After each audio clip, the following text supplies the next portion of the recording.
Hi friends, ఈరోజు ఈ video వచ్చేసి ఉడికిన తొక్కు అండి. మామిడికాయ ముక్కలను ఉడికించి చేసే మామిడికాయ పచ్చడి. ఇది చాలా బాగుంటుంది, నిలువ కూడా ఉంటుంది. ఇది మామిడికాయకు సంబంధించి అన్ని రకాల ఆవకాయలు కూడా మన ఛానల్లో వీడియోస్ ఉన్నాయండి. అల్లం ఆవకాయ, నువ్వుల ఆవకాయ, చిన్న ముక్కల పచ్చడి, తురుము పచ్చడి, ఇవన్నీ కూడా వీడియోస్ అప్లోడ్ చేశానండి. ఇక ఉడికిన తొక్కు లేదు కదా అని చెప్పేసి ఈ వీడియో కూడా అప్లోడ్ చేస్తున్నాను. మామిడికాయ ముక్కలను ఉడికించి చేసే ఈ తొక్కుకు కావలసిన పదార్థాలు: మామిడికాయ ముక్కలు 250 గ్రాములు అంటే పావు కేజీ తీసుకోవాలి. కారం పొడి 60 గ్రాములు, ఉప్పు 120 గ్రాములు అంటే కారపొడి ఎంత తీసుకుంటామో దానికి 2 ఉప్పు తీసుకోవాలి. నూనె 60 గ్రాములు, అల్లం వెల్లుల్లి పేస్ట్ 2 టేబుల్ స్పూన్లు. దీంట్లో వెల్లుల్లి పేస్ట్ వేసిన బాగుంటుందండి.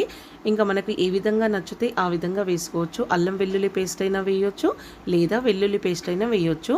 ఆవాల పొడి 1/2 టేబుల్ స్పూన్, జీలకర్ర పొడి 1/2 టేబుల్ స్పూన్, మెంతి పొడి 1/2 టేబుల్ స్పూన్, పసుపు 1/4 టేబుల్ స్పూన్ వేసినా సరిపోతుంది. ఇవే కాకుండా మనం పోపు పెట్టుకోవడానికి కావాల్సిన ఆవాలు, జీలకర్ర, మెంతులు, ఇంకా కొందరు మిరపగింజలు వేస్తారు కదా, అవి కూడా తీసుకోవచ్చండి. అవి ఇక్కడ నేను మెన్షన్ చేయలేదు. ఈ తొక్కు కోసమని 2 పెద్ద సైజు మామిడికాయలను గట్టిగా ఉన్నవి తీసుకోవాలండి. ఇవి పుల్లగా ఉంటే ఇంకా బాగుంటాయి. ఇలా మామిడికాయలను తీసుకుని పొట్టు తీసి పెద్ద పెద్ద ముక్కలుగా కట్ చేయాలండి.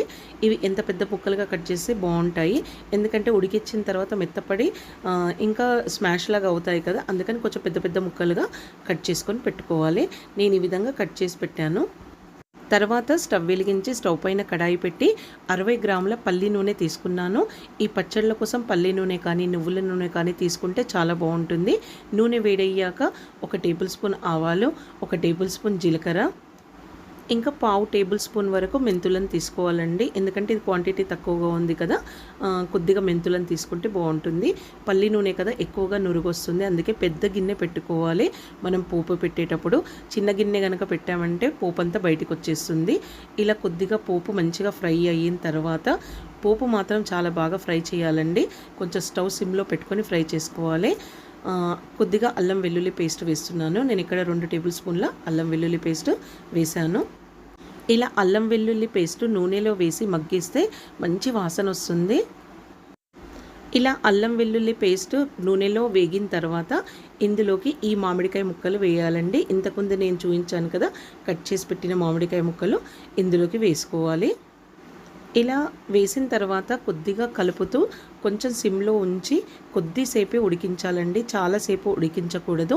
మామిడికాయ ముక్కలు కదా తొందరగానే మెత్తపడతాయి, అందుకే ఒక 2-3 నిమిషాలు ఉడికిస్తే సరిపోతుంది. చూడండి, ముక్క మెత్తపడింది. ఇలా మనం స్పూన్తో చూస్తేనే తెలిసిపోతుంది ముక్క మెత్తపడిందా లేదా అనేది. ఇలా నొక్కామంటే విరిగిందంటే అది ఉడికినట్టే. అప్పుడు స్టవ్ని ఆఫ్ చేసి పెట్టుకోవాలి. ఇంకా కొద్దిగా ముక్కలు గట్టిగా ఉన్నా ఏం కాదు, ఆ వేడికి ఉడికిపోతాయి, అందుకని స్టవ్ను ఆఫ్ చేసేసుకోవాలి. ఇలా ఆఫ్ చేసిన తర్వాత మొత్తం చల్లార్చాలండి. ఈ విధంగా చల్లబడిన తర్వాత ఇందులోకి అన్ని మసాలాలను కలుపుకోవాలి. ఇక్కడ మిరప్పొడి 60 గ్రాములు తీసుకున్నాను కదా, అది వేసాను. ఇది 3 మ్యాంగోస్ మిరప్పొడి వేసాను. ఉప్పు వచ్చి కళ్ళుప్పు మిక్సీ వేసుకోవచ్చు, లేదా నార్మల్ ఉప్పు దొరుకుతుంది కదా, అది వేసాను. ఇక జీలకర్ర పొడి, మెంతుల పొడి, ఆవాల పొడి, అన్ని మసాలాలు వేసాను. ఇంకా వచ్చేసి పసుపు కూడా వేసాను. ఈ మసాలాలన్నీ ఈ విధంగా వేసిన తర్వాత ఈ ముక్కలకు పట్టే విధంగా అన్నీ కలిసే విధంగా కలపాలి. ఆయిల్ ఎక్కువగా తినేవాళ్ళు, అంటే ఆయిల్ ఎక్కువగా ఉండాలి పచ్చళ్ళల్లో అనుకునే వాళ్ళు ఇంకా కొద్దిగా పోపులోని ఆయిల్ ఎక్కువగా వేసుకుంటే సరిపోతుంది, లేదంటే ఇలా 60 గ్రామ్స్ వేసుకుంటే సరిపోతుంది. కలపగానే ఈ విధంగా ఉందండి. ఇంకా ముక్క పెత్తపడింది కదా, ఇలా వచ్చేసింది. మరుసటి రోజు కల్లా నూనె అంతా పైకి వస్తుంది. ఈ విధంగా కలిపి డబ్బాలో పెట్టుకొని నెక్స్ట్ డే నుండి కూడా మనము వాడుకోవచ్చు. ఫ్రెండ్స్, మీలో ఎవరైనా ఈ ఉడికిన తొక్కు పెట్టి ఉంటే ఎలా పెట్టారో నాకు కామెంట్ చేసి చెప్పండి ఫ్రెండ్స్. ఈ వీడియో చూస్తున్న వాళ్ళలో ఎవరైనా ఇప్పటి వరకు మా ఛానల్ని కనుక సబ్స్క్రైబ్ చేసి ఉండకపోతే సబ్స్క్రైబ్ చేయండి. పక్కనే ఉన్న బెల్ ఐకాన్ క్లిక్ చేయండి. మేము పెట్టే కొత్త వీడియోస్ నోటిఫికేషన్స్ మీరు చూడగలుగుతారు. అలాగే వీడియోకి ఒక లైక్ ఇవ్వండి. వీడియో ఎలా ఉందనేది కామెంట్ చేసి చెప్పండి. మరో కొత్త వీడియోతో